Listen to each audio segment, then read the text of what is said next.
Good day, grade 8 students. It's me again, Ma'am Jen Ponteras, and we are now in second week of quarter 3, Mathematics 8. Last time, we have the undefined terms. We have points, lines, and planes. And we also have the defined terms, the angles, the ray, line segment, what else? Coplanar, and collinear. Now we are move on axioms and postulates. So when you said axioms and postulates, these are the statements or facts that accepted without proof. Okay. Oops. Ba't ganun? Parang nawala. Wait lang.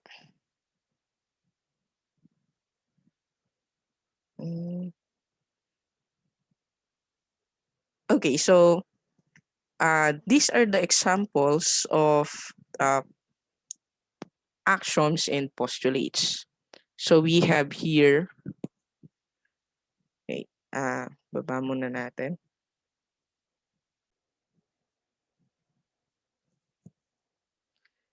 So we have here the reflexive property. Sinabi natin reflexive property, it is a quantity that is congruent or equal to itself. So if we have A, so we have A equals A. Let me annotate first.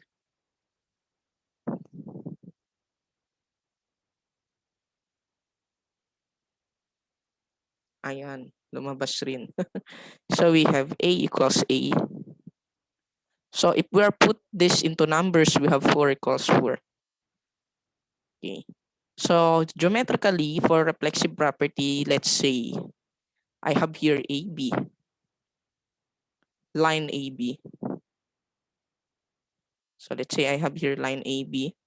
For reflexive property, that is AB equals AB. For angles, oops, nabura ko ba? Ayan. For angles, we have angle A equals angle A. So para lang siyang mirror. Yan, nagre-reflect. Okay, the next one is the symmetric property. If A equals B, then B equals A.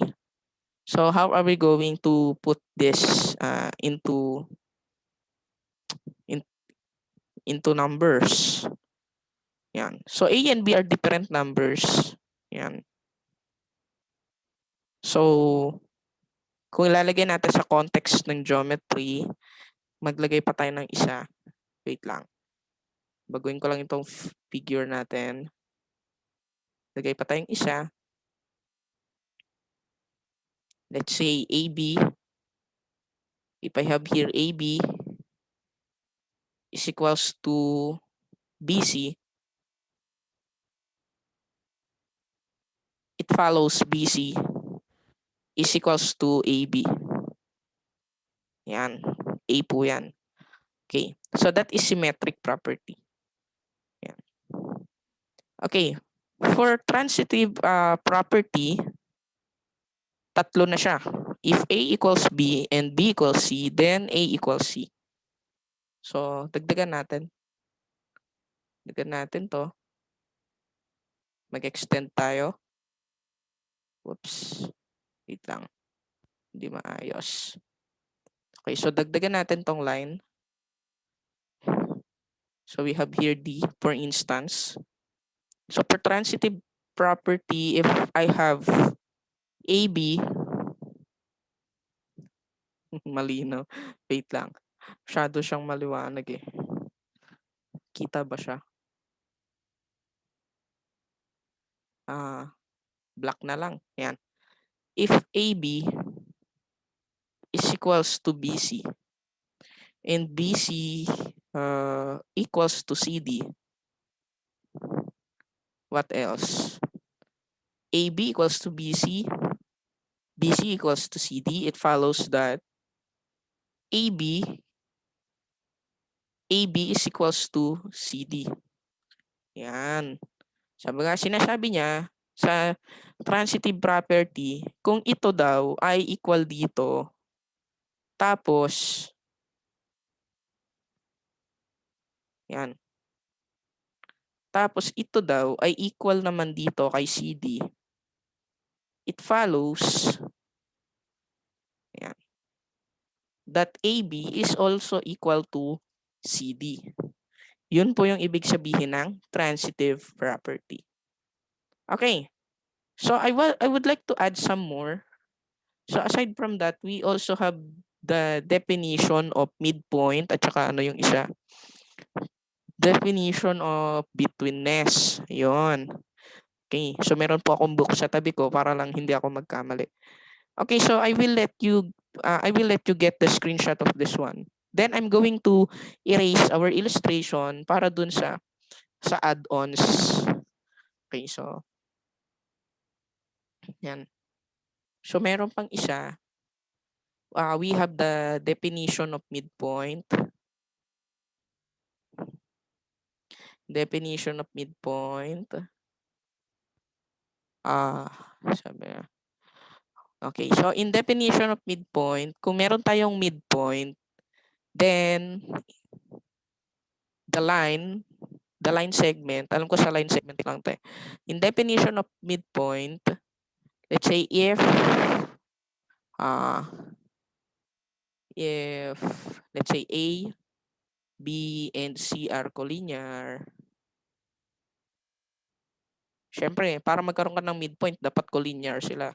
Meron kang tatlong points, tapos collinear, then, ayun, then B is, and B is a midpoint. Yan. B is a midpoint. Then, AB is equals to BC. Okay. So that is definition of midpoint. So how are we going to illustrate that one? Oops. Ano yun? Ayan. So let's say I have a point here. So let's say A, B, and C.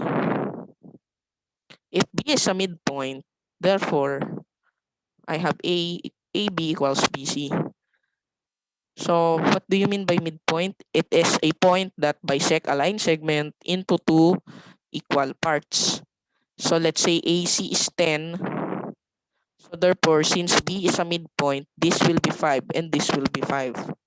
So yun po ang ibig sabihin ng midpoint, middle point, parang ganon, midpoint. Okay, what else? The definition of betweenness. Okay, so you may take the screenshot for this one. Yan, pwede nyo pong i-post muna yung video tapos screenshot na lang. Okay.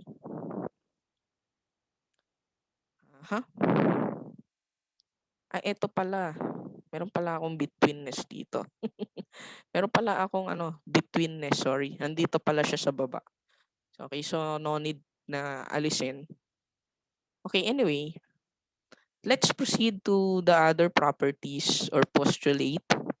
We have the addition postulate. If equal quantities are added to equal quantities, then the sums are equal. So, let's say I have here A and B. Let's say A equals B. Kung nag-add ako ng 5 sa A, sa left, bakit ganon? Wait lang. Ayan. Kung nag-add ako ng 5 sa left, mag-a-add din ako ng 5 sa right. So that's addition postulate.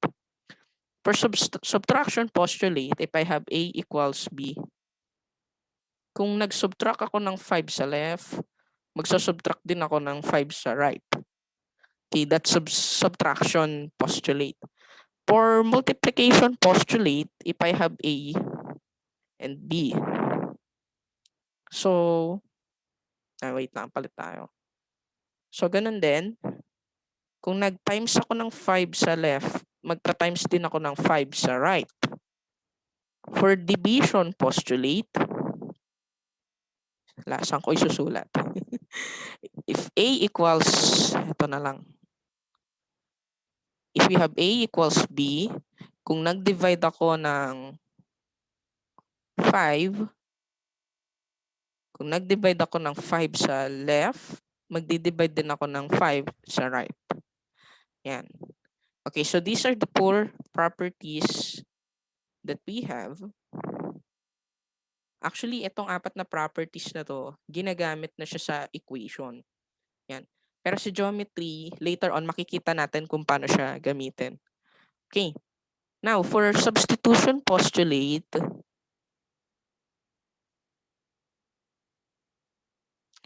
a quantity may be substituted for its equal in any expression. So, ginagawa na rin natin to sa linear equations sa solving. Yan.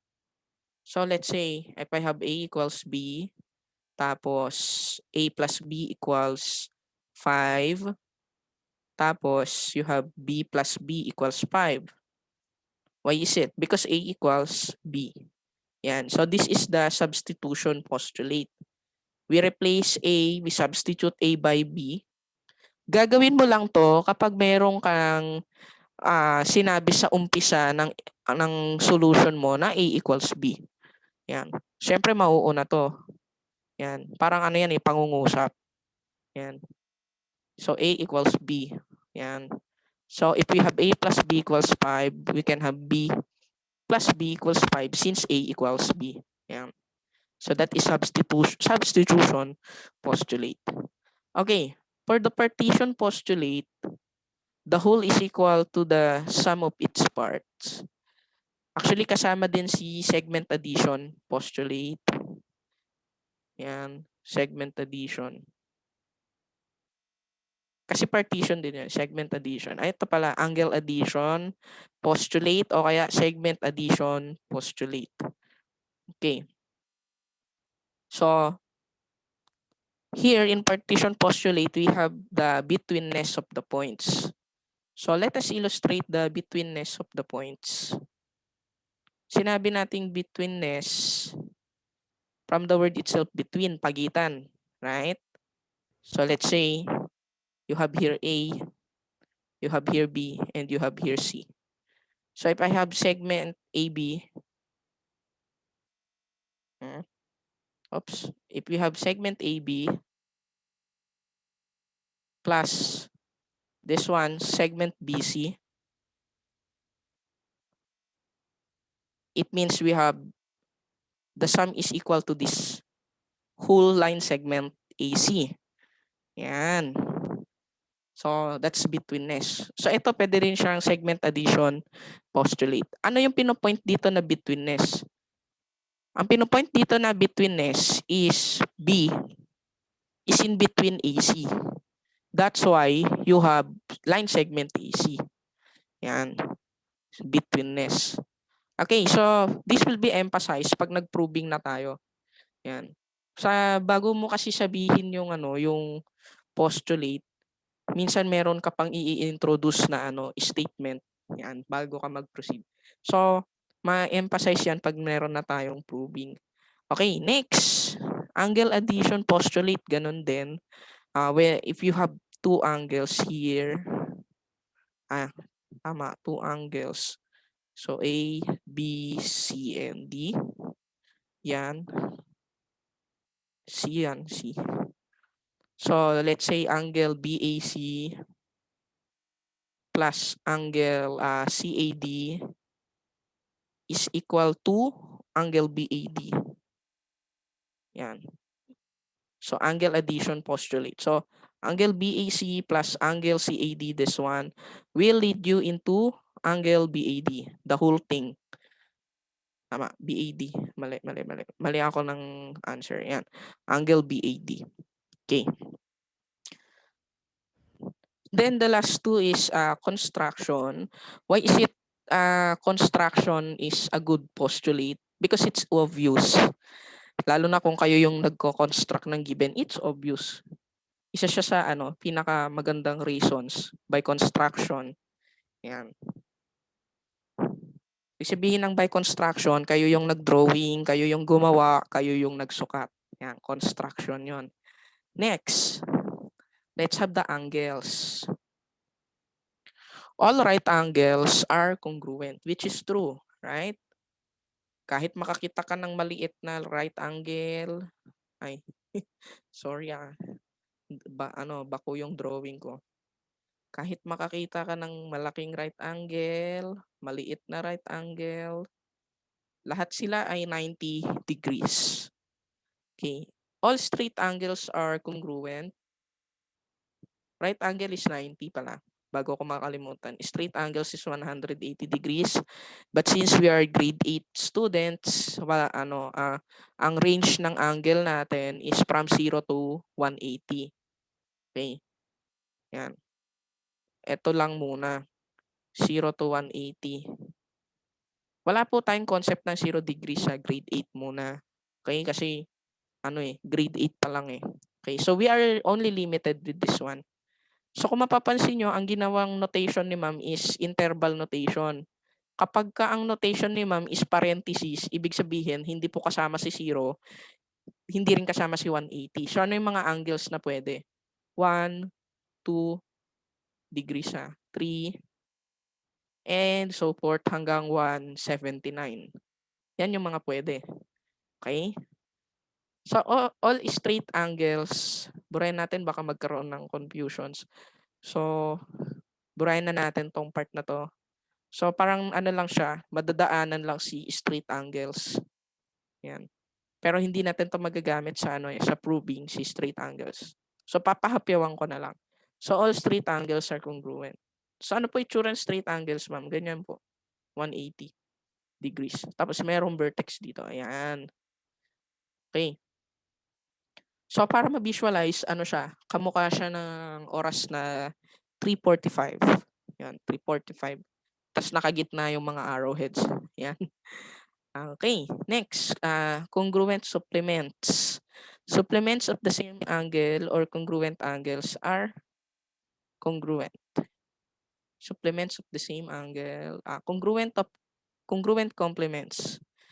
Complements of the same angle or congruent angles are complements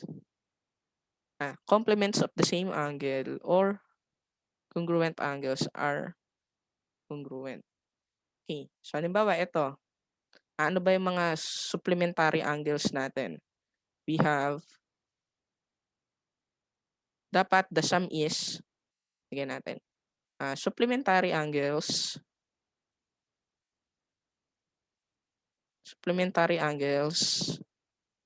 are pair of angles whose sum is 180 degrees. Yan. Okay, so ano ba yung sinasabi niya na supplements of the same angle or congruent angles are congruent? Okay, so let's say for example, we have 120, bakit 12? 120 and 60. Okay. So how are we going to illustrate that one? Ang pangit, sorry. Pwede po kayong gumamit ng ibang ibang device. Pwede kayong mag-GeoGebra pagka gusto nyo. Okay. So i-drawing natin yung malapit-lapit sa 120. So dahil ito ay obtuse, more than 90, yan. Yan. Pwedeng ganito. 120, tapos this will be 60. Yan. Okay. So these are supplementary angles.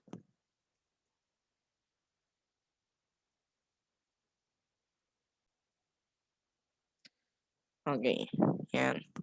So any pair of angles whose sum is 180 degrees. Okay. So ilang angle dapat ang supplement? Dalawa lang. Kasi we're talking about a pair. Right? Pair lang. So dalawa. Okay. Paano pag tatlo pero equal sa 180? Let's say 60, 60, and 60. Supplement ba siya? Not. Kasi tatlo. Dapat dalawa lang. Okay. Sige. So let's have the other one. The other one is complementary angles. Yan. So complementary angles, of course, are pair of angles whose sum is 90 degrees. Okay. So ano yung mga sample nito? 60 and 30. Okay. So let's say 60 and 30. So 60, 90 pala, no? So dapat ano siya, naka-right angle pala 90. Yan. Yan. So kung ito ay 60, wait lang, ipit na ipit eh. Ipit na ipit yung aking figure. Okay. So this is 60 and this is 30. Okay. Or the other illustration might be this is 30.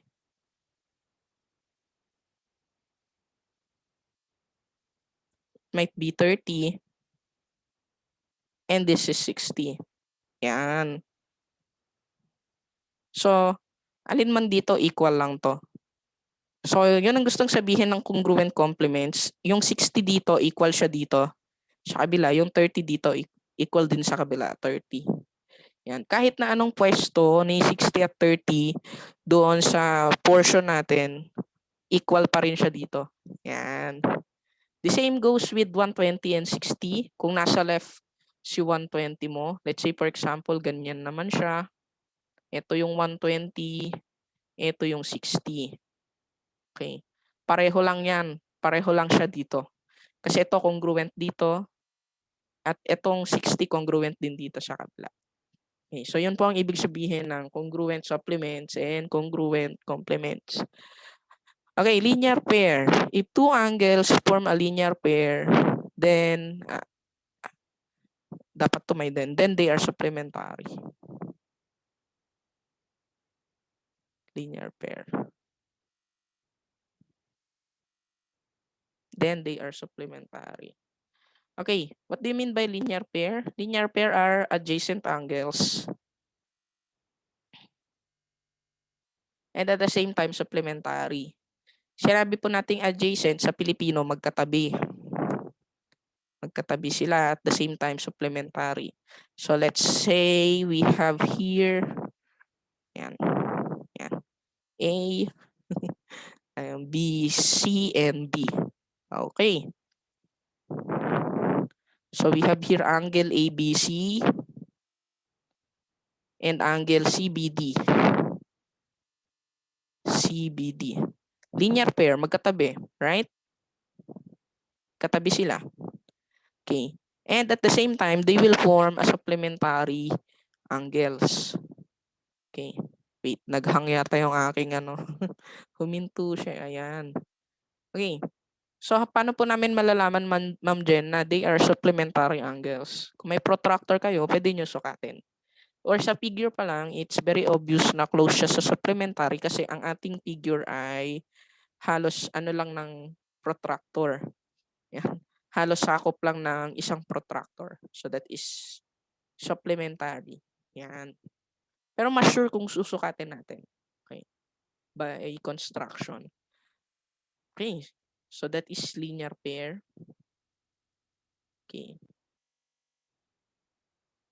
Next. Theorems na pala. Theorems na pala tayo. Okay. I would like to add some more.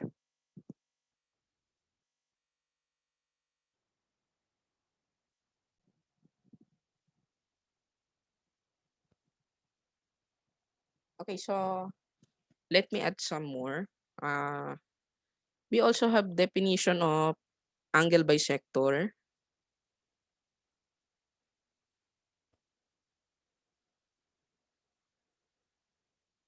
it states that it is a ray. Ano ba yun? Definition of angle bisector. So in definition of angle bisector, let's say I have here A, B, and C. If I have another ray here, oops, wait lang, hindi pantay. Ito na lang violet, yan. If I have another ray, ay nako, hindi pantay.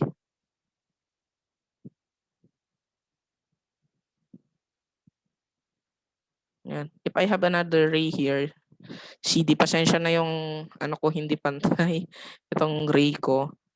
If I have ray AD, if ray AD is an angle bisector, ray AD is an angle bisector, it means that it divides the angle into two equal parts. It divides the angle, divides, or another word, bisect. Yan, divides or bisect the angle in two equal parts. So ano ibig sabihin pag meron po akong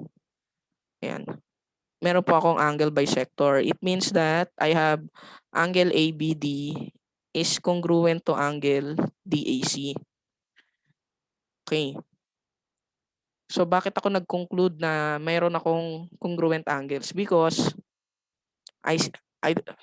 sinabi ko muna, ray AD is an angle bisector. Yan.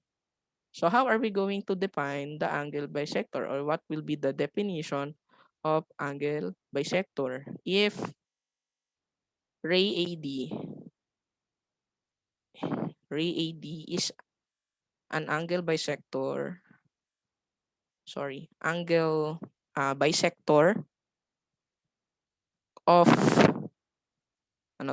angle ABC, then angle ABD is congruent to angle DAC. Mali ako ng naming, wait lang. Mali pala ako ng naming dito. It should be BAD pala. Sorry. Then angle BAD, and then angle BAD is congruent to angle DAC. Okay. Yung kanina, alam ko nasabi ko na yung definition of midpoint. Sa definition of midpoint, nasabi ko na pala kanina. Okay. Yan. So ito yung mga gusto ko pong i-add. Tapos nabanggit ko rin ang adjacent angle. I have to add kasi ayokong ma-miss yung mga essentials na postulates natin. Adjacent angles are angles, how can I say that? Are angles that has a common ray.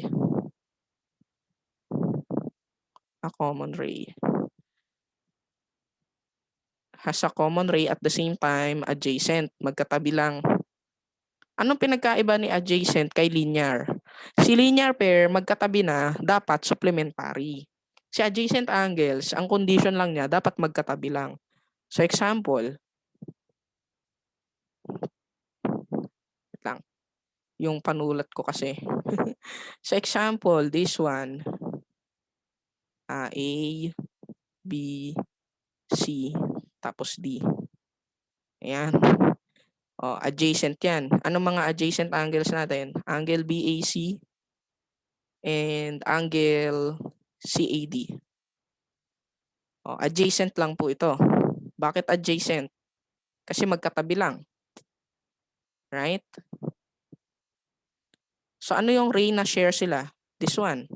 Share sila sa ray AC. Okay. How about this one? Sorry. Yung kanina, sige, drawing ko uli. Yung kanina we have, yan. So medyo pantay. Anong letter na? E, F, G, H. E, yan na. E, F, G, H. So these angles E, F, G, and angles G, F, E, F, G, tama. G, F, H. They are also adjacent. And at the same time, linear pair. Bakit? Kasi it forms supplementary. Mukha siyang supplementary. Yan. Okay, isang buo siya, supplementary. Okay. So, pwede nyo rin, pwede rin tayong gumamit ng protractor for that. Kaya lang kasi wala akong dala ngayon. So, nag-approximate lang ako sa image, sa drawing. Yan. Okay, so let's have another. Alam ko meron pa. Vertical angles. Definition of vertical angles.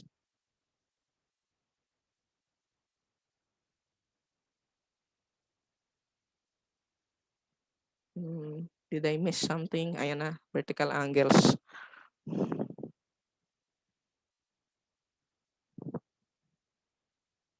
Hintayin natin bumaba yung board ko. Wait lang. Laki naman ang binaba ng board ko. Okay. So we have also the definition of vertical angles. So what do you mean by vertical angles?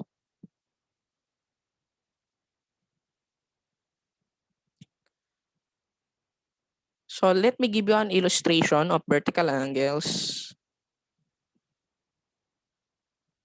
Oh, so we have here A, B, and C, D, E. So angle BAC and angle DAE are vertical angles.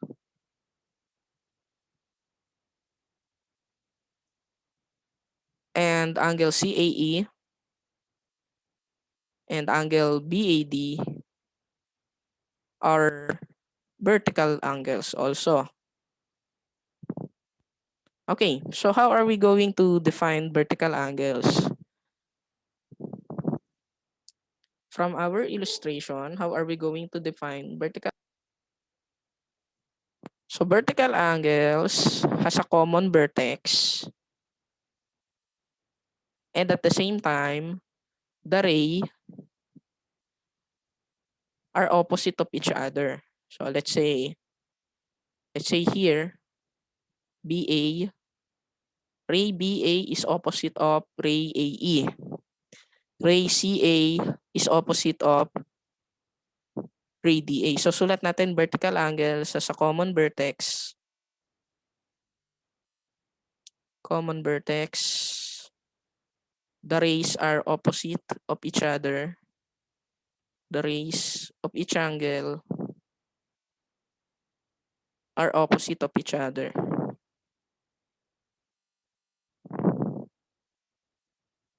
Of each other. Okay. What else? Formed by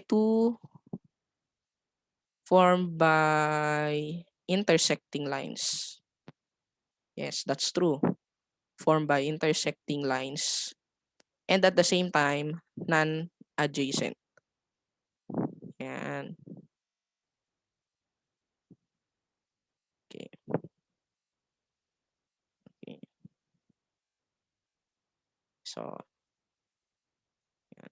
So what can we say about the measure of vertical angles? So after the definition, when it comes to measure, we have the vertical angle theorem. The vertical angle theorem states that if the angles are vertical angle,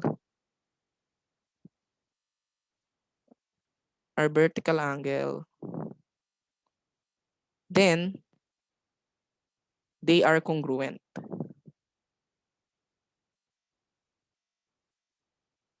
Then they are congruent. Yan. Okay. So let's say, for example, if this is 60, this is 60. If this is 120, it holds this is also 120. Yan. So, itry nyo na lang po sa protractor. Try nyo na lang po i-drawing.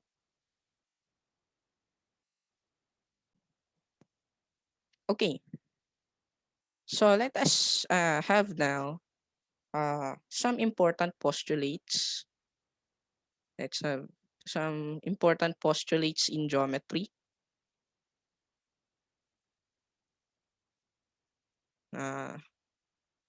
Okay, so the first one is a line contains at least 2 points. Kasi pag isa lang po yung point natin, hindi po siya makakabuo ng line. So if I have here, yan. So kahit dalawa lang may line ka na. Pero sabi niya kasi at least 2 points. So pwedeng maging 3, 4, 5, 6. Okay, the other one is a plane consists of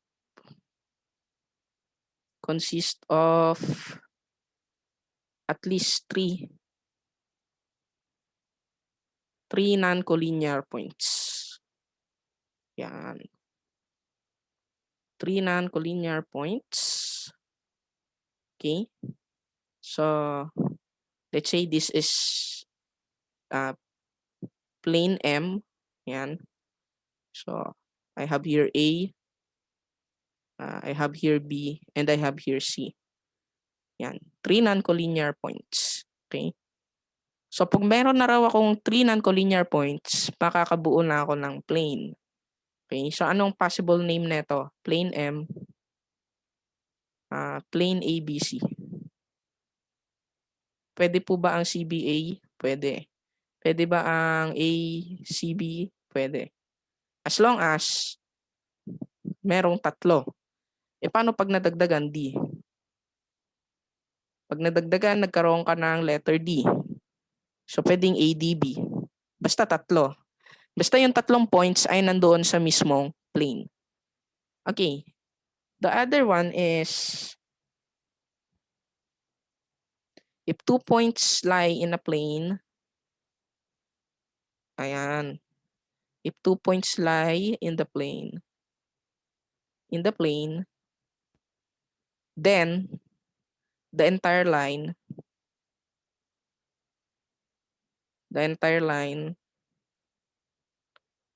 lies in the plane. Okay, which is true. O, i-drawing muna natin. O, si ano ulit? M, yan. Si A, si B, tsaka si C. Let's say, for example, ang nag-form ng line ay si AB. So, kung meron nga naman akong 2 points, makakabuo ako ng line. At yung line na yon ay nasa mismong plane, which is true. Supported by postulate number 1, ito. A line contains at least 2 points. Yan. So, pag meron nga naman siyang 2 points, meron na siyang line. At yung 2 points na yon na nasa plane, ibig sabihin yung line na binubuo ng 2 points ay nandun na sa mismong plane. Okay, let's have the other one. If two lines intersect, then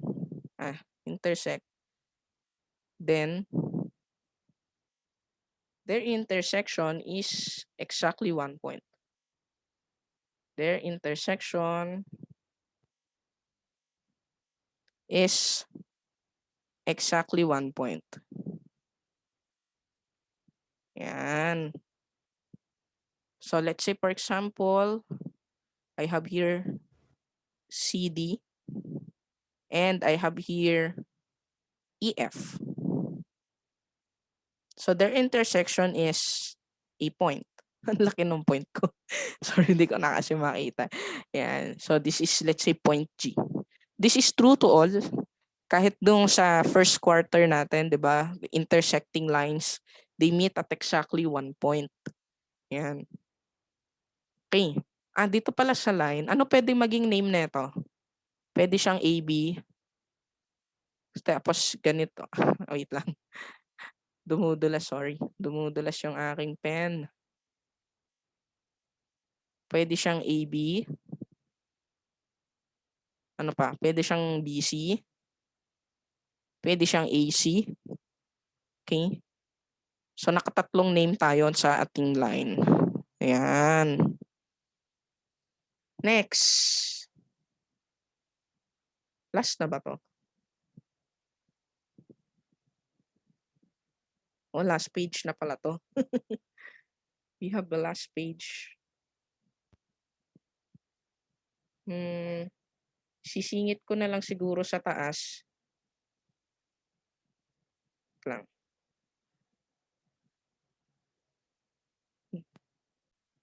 Okay, last one. Last one na important postulate natin. If two planes intersect,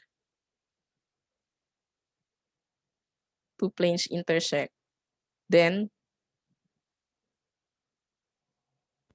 their intersection is a line.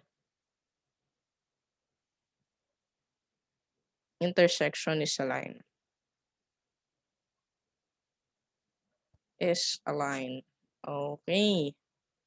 Yan. Kanina, if two lines intersect, then their intersection is a point. Ngayon, plane naman. So, challenging to i-drawing, no? Anyway, let's say I have here, paano ko ba? Paano ko ba i-drawing to? Let's say ito. Good luck sa akin. Yan. So, this is plane A. Hindi siya mukhang plane. Anyway. Let's have another. Hindi ako pwedeng maging geometry teacher. Magulong mag-drawing. Anyway, yan. So, let's see, may plane pa tayo sa baba. Alam ko na. Okay. Ano bang gusto kong i-imagine dito? Ito. Tama ba? Ayan. Yan. Ito plane B. So, nag-drawing na lang po ako ng ano dito, ng imaginary line. Yan. So, ibig sabihin, si plane A, lumusot siya kay plane B. And their intersection is a line. Okay. Line segment rather. Ayan. Okay. So, that's the last important postulate in geometry. Okay. Yan. So, ito pwede nating, yan. Ay, A na naman. O, pwede nating lagyan ng name to. Dahil walang name, pwede nating lagyan ng name yan, C, and this is D. So their intersection is line CD. Or line DC. Alin man dyan. Okay, so we have a set of theorems kanina dun sa isa, pero I think mas better ma-discuss siya sa mga susunod na sa mga susunod na lesson. Kasi ang theorems ay supported by different axioms and different postulates. So mas i-emphasize na lang natin siya sa mga susunod na week, sa week 6 at week 7. Okay. So this will be the end of our session. If you have some questions, you may post it in the comment section down below. And don't forget to subscribe on my YouTube channel. Nakalimutan kong sabihin kanina. Anyway, if you don't have any questions, see you next time. Bye-bye.